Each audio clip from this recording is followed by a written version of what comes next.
Need to check the names list carefully before writing.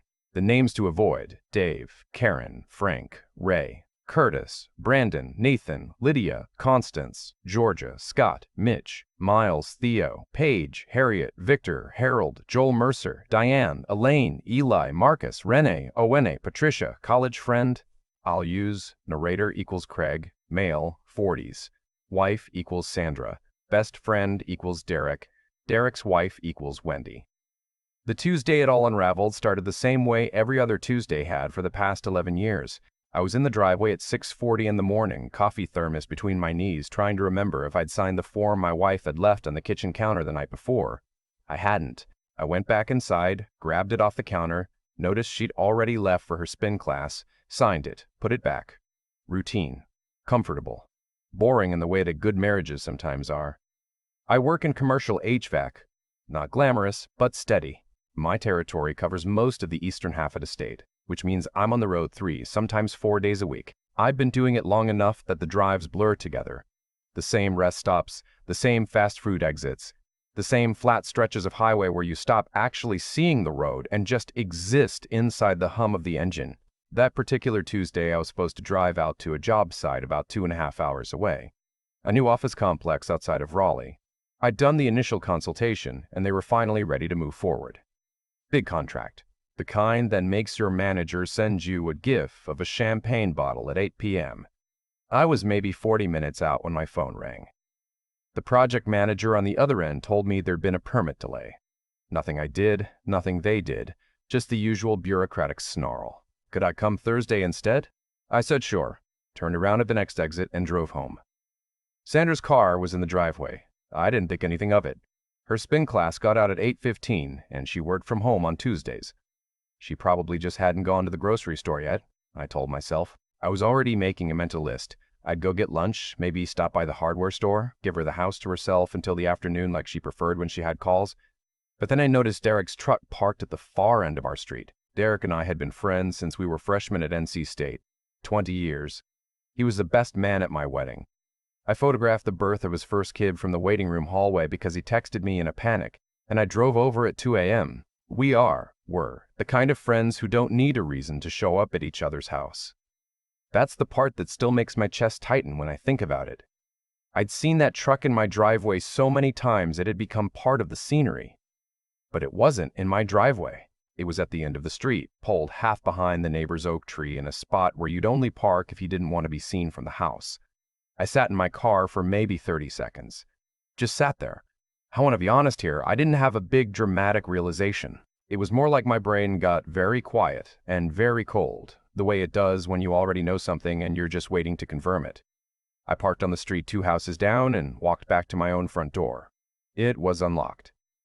I can still feel the give of the handle. I'm not going to describe what I walked in on in detail. I'll just say that I stood in my own living room doorway long enough for both of them to see me, and neither of them moved. Sandra made a sound I'd never heard her make before. Derek said my name once. Just my name.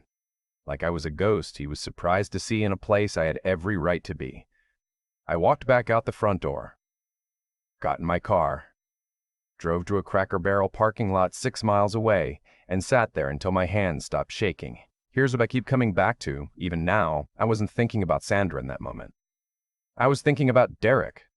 About how the previous weekend he'd sat on my back porch and drank my beer and watched the game with me and talked about his marriage like everything was fine. Like everything between all 4 of us was fine. I kept replaying that afternoon. The way he'd laughed at something on TV. The way Sandra had brought us chips without being asked. The way I hadn't noticed a single thing. I called my brother from that parking lot. He's older than me by 7 years, lives about 40 minutes north, and he has the kind of steady voice that I've leaned on more times than I can count. I told him what I'd seen. He didn't make a big deal out of it. He said, "Come here." So I did. I spent that night at his place. His wife, Cheryl, made dinner without asking questions, which is one of the greatest kindnesses I've ever been shown.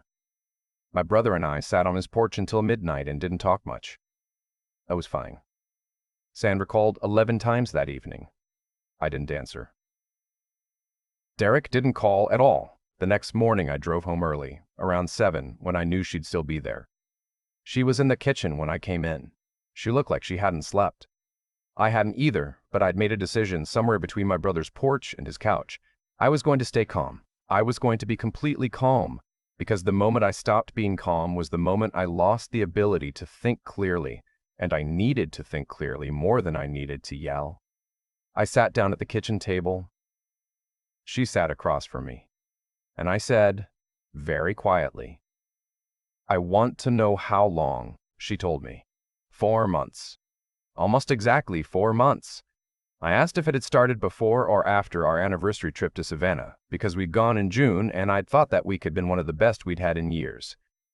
She couldn't meet my eyes when she answered. It had started in May. I stood up, walked to the bedroom, got my go bag from the closet, the one I keep packed for work trips, took my laptop, my phone charger, my dress shoes, and my toiletry kit, and I left without saying another word. I didn't slam the door. I made sure it latched quietly behind me. That part mattered to me for some reason. I still can't fully explain. I checked into a Marriott about 20 minutes from our neighborhood and started calling a divorce attorney. Now, Derek. I didn't call him. I drove to his office. He works in commercial real estate, has a small firm with a few other guys in a converted house near downtown. I'd been to that office probably 50 times over the years.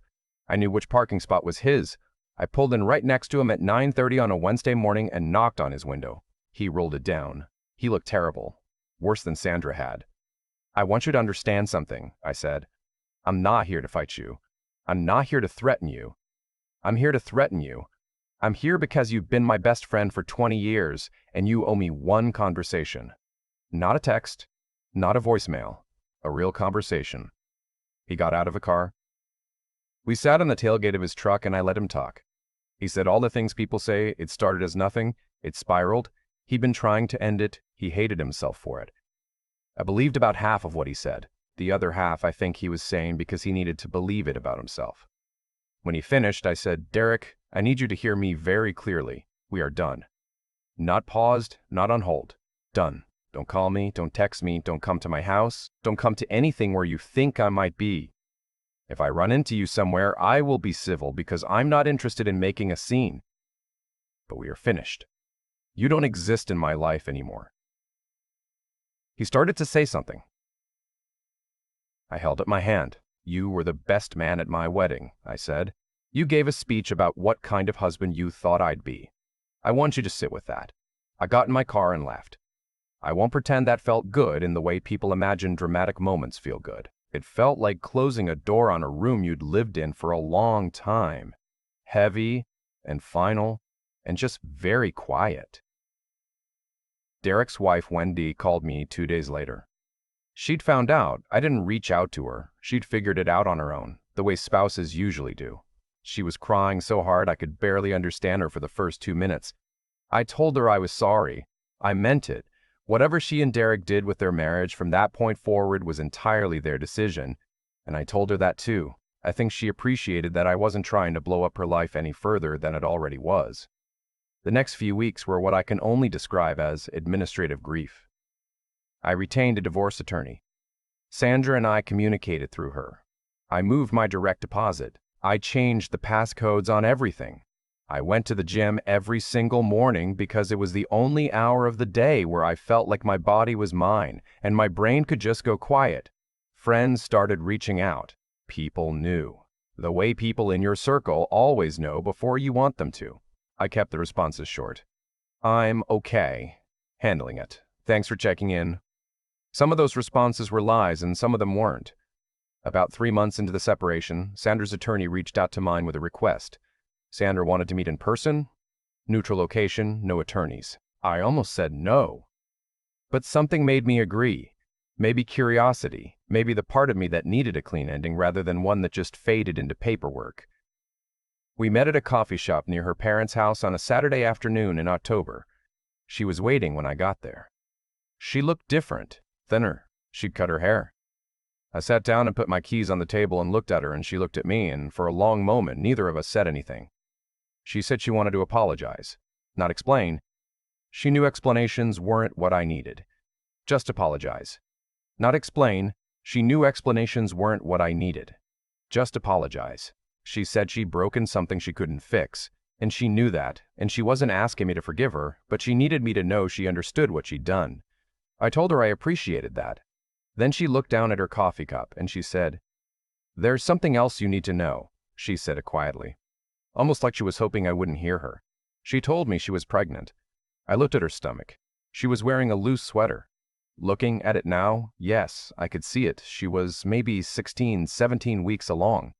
I asked her one question. I asked it carefully because I already knew there was more than one possible answer, and I needed her to understand I was asking for facts, not drama. I asked her if it was possible that the baby wasn't Derek's. She pressed her lips together and nodded.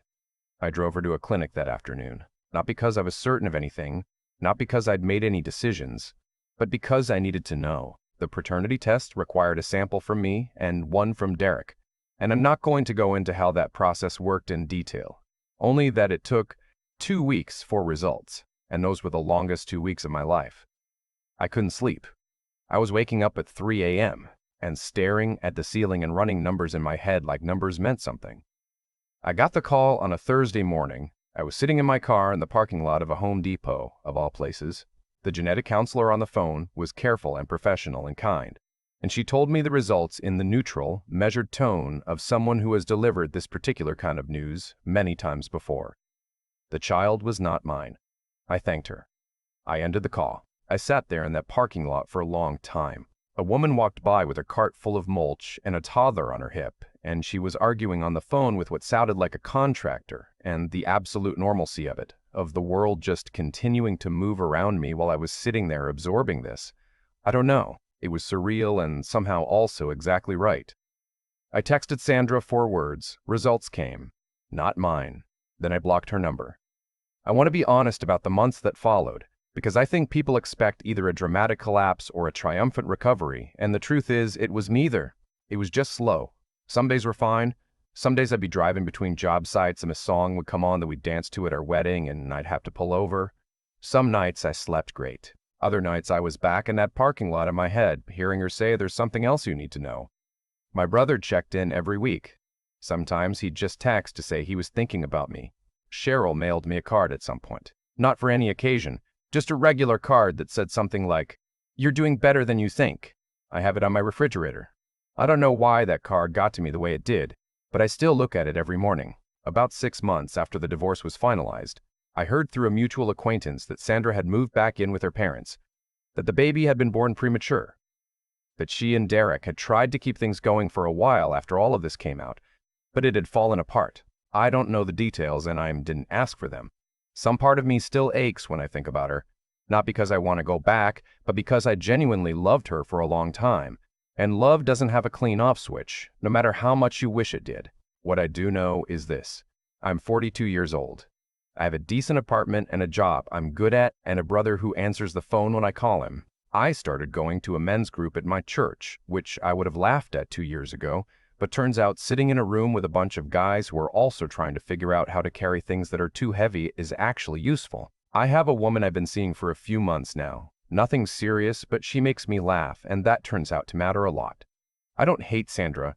I don't hate Derek either, though it took me a long time to be able to say that. What they did was a specific kind of cruel, not because they were cruel people, but because they were selfish ones who told themselves stories about what they were doing until the stories started to feel like the truth.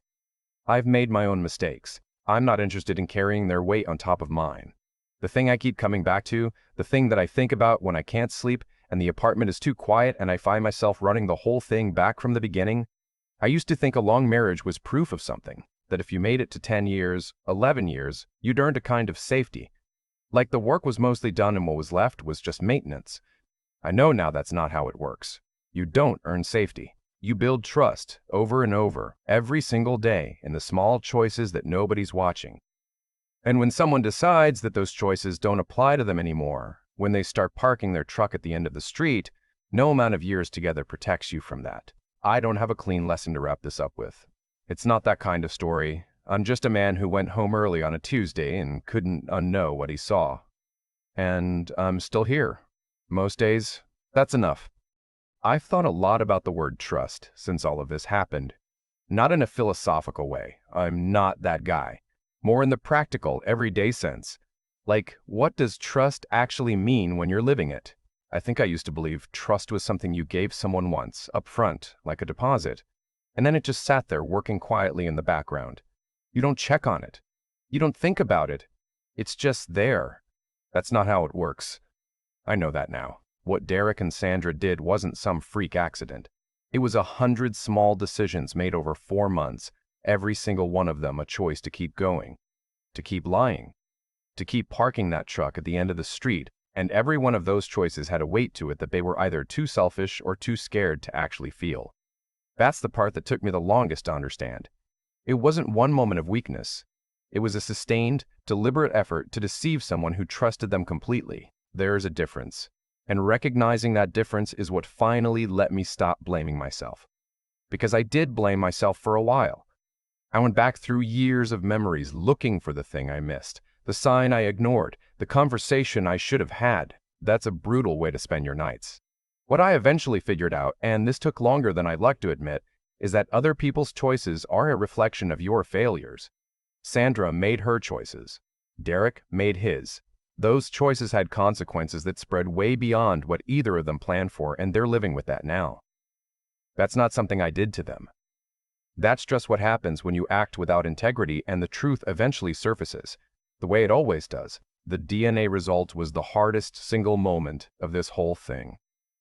Sitting in that Home Depot parking lot, phone in my hand, hearing words I'd already half prepared myself for it, and still feeling like the floor dropped out. That kind of pain doesn't have a shortcut through it. You just have to carry it until it gets lighter. And it does eventually. Not because time heals everything. I think that's a lazy thing people say. But because you keep making decisions to keep going, to keep building, to keep showing up for yourself, even on the days when it doesn't feel worth it. That accumulates. It becomes something. My brother showing up without making a big deal of it. Cheryl's card on my refrigerator. The men's group I would have rolled my eyes at 2 years ago. Those things matter. The people who stay quiet and steady when everything around you is loud and unstable, they're worth more than I ever gave them credit for before. I'm not the same person I was before that Tuesday. I don't think I'm supposed to be. What I am is someone who knows now that character isn't what you claim about yourself. It's what you do in the small moments when nobody's watching. Derek and Sandra failed that test. I'm still trying to pass mine every day, one small choice at a time. That's the only thing I've got, and most days, it's enough.